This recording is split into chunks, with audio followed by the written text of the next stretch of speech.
Morning everyone, nice to see you this morning. Today we're on our 7th fruit on the Holy Spirit tree, and today it's the fruit called the Tutti Frutti fruit of faithfulness. Try saying that a few times. Anyway, as you can see, it's a bit of a fruit salad combination here. It's got a bit of kiwi going on, a bit of raspberry, a few blueberries, banana, an apple, and some satsuma segments there. So this is what the Tutti Frutti fruit of faithfulness looks like. But the most important thing you should know about this fruit is that it's always going to keep its promises. It's always trustworthy and dependable and unfailingly loyal. So what a great fruit that is. So today we're going to look at a Bible story that describes faithfulness in a very good way. And in this story, it's made up of two characters. I want you to spot the one that is faithful. Because really, when you look at it, there's only one that is. And that will show you what faithfulness looks like. So enjoy this little video clip with me now.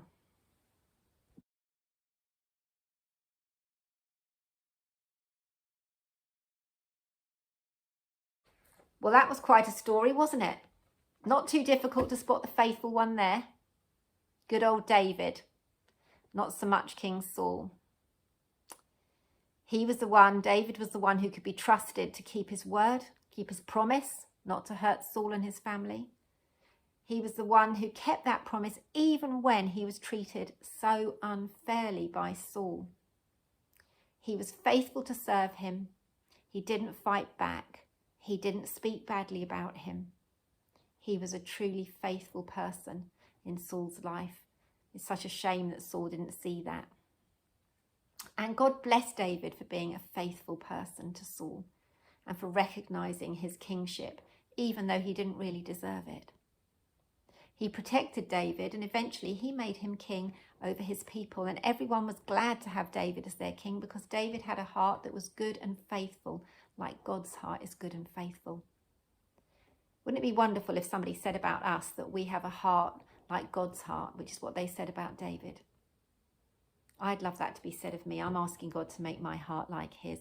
And one of the things I need to be is a lot more faithful. A faithful friend like David was. I don't think I'd have been so faithful if someone was trying to kill me. Maybe with words or actions, I wouldn't be so keen to be responding as David did, maybe. So how did he manage it? How did he manage to stay faithful and kind towards Saul when Saul had broken every one of his promises to David and was a really unkind person to him?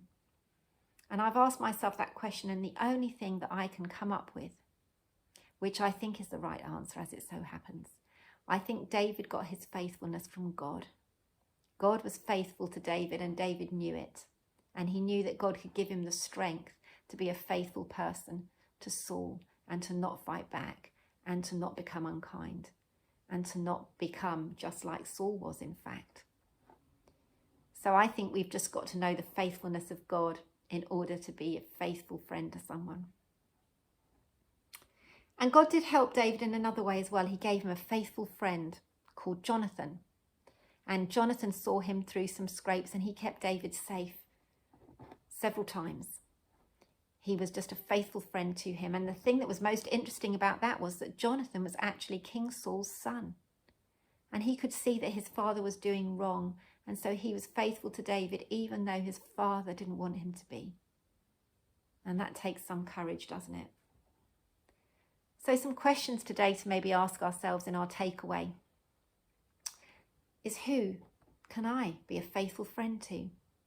Like Jonathan was to David. Who's God asking me to be a friend to like that? And it's good also to see who God has put in your life. So here's another question. Who has God given me as a faithful friend like Jonathan was to David? And then maybe you might want to make a gift or a card or some cookies, do some baking, or you might want to draw something that you can give to that person who's your Jonathan in your life, just as David had. and say thank you to them for being a precious friend. And there's a bit of an idea if you want it, a little creative idea if you want to use that.